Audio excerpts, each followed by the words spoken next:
எல்லா உணர்ச்சிகளையும் விட சுயமரியாதை உணர்ச்சியை வேளாண்மை மதிக்க தகுந்ததுங்க. அதை இன்றைக்கு வேணுமானா ஏதோ ஒரு சின்ன குழு போராடக்கூடியதாக சொல்லலாம். மற்றபடி பிற்காலத்துல அது உலகத்தையே ஒன்றுபடுத்தும். உலக மக்களையே ஒரு குடும்பமா மாற்ற முயற்சியும் போதுதான் சுயமரியாதையோட உண்மையான சக்தியும் பெருமையும் புரியாவுங்க. சுயமரியாதை உணர்ச்சி திறந்து விட்டால் யாராலும் அதை அழிக்கவோ அடக்கி வைக்கவோ முடியாதுங்க. அழிக்க எழும்பும் பந்து போல எதிர்க்க வளர்ந்து கொண்டே போகும் சக்தி உடையதான் இந்த சுயமரியாதைங்க.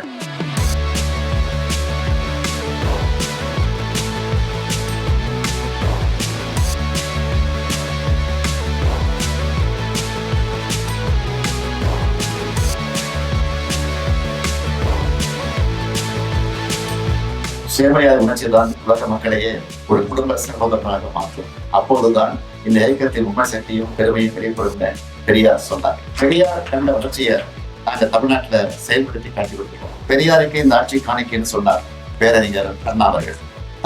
தமிழர் தந்தை பெரியார் மறைந்த போது அரசு மரியாதைக்கு ஆணை பிறப்பிச்சார் தமிழகத்தில் கிடைக்கும். பெரியார் பிறந்த நாள சமூக நீதி நாளாக அறிவிச்சு செப்டம்பர் 17 தமிழ்நாட்டையே உறுதிமொழி எடுக்க வச்சிருக்கு நம்ம திராவிட மாநிலம். பெரியார் உலகமயமாகிறார். உலகம் மாநில தந்தையை மதிப்பதாக மாறட்டும்.